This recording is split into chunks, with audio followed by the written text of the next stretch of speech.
এ যেন এক অদ্ভুত দৃশ্য। পানিতে ভাসছে সিমেন্টের তৈরি নৌকা।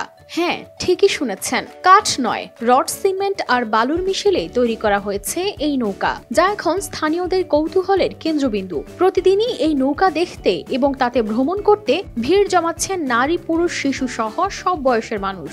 কিন্তু কেন এত কৌতূহল এই সিমেন্টের নৌকাকে ঘিরে? আগে আরো দুইটা নৌকা আমি ভেঙে ফেলেছি। কাঠের নৌকা সহজে টিকসই হয় না। শালনা থেকে আমি একটি সিমেন্টের নৌকা এনেছি। গাজীপুরের কালিয়াকৈরের বড় কাঞ্চনপুর এলাকার যুবক ইব্রাহিম নিজের মৎস্য খামারে নিয়ে এসেছেন এই নৌকা।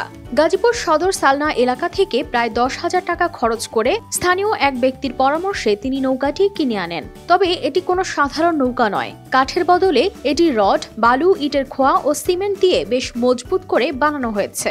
250-টিরও বেশি ডিজাইন অপশন নিয়ে ওয়ালটন স্মার্ট ফ্রিজ, বোঝে আপনার প্রয়োজন।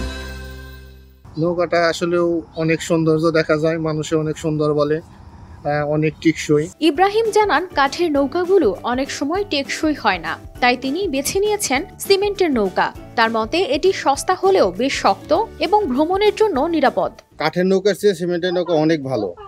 এটা দুই দিকে ধুলে কম, অনেক লোক চড়া যায়। কাঠের নৌকার চেয়ে সিমেন্টের নৌকায় চলাচল অনেক নিরাপদ।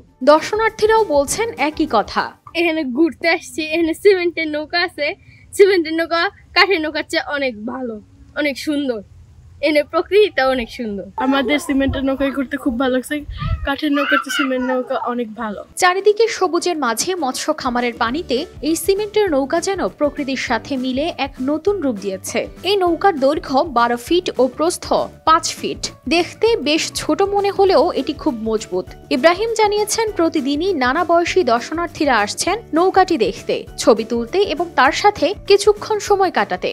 অনেক লোকই আমার খামারে আসতেছে এবং ঘোরাঘুরি করতেছে। নৌকাটা মূল্য অনেকই কম, 9,800 টাকার মতো পড়েছে। খামারের জন্য আসলে এই নৌকায় অনেক উপযোগী। স্থানীয়দের মতে সিমেন্টের এই নৌকা কাঠের তুলনায় অনেক বেশি টেকসই এবং এই অঞ্চলের মানুষের কাছে এটি একটি নতুনত্বের উৎস। News desk, RTV।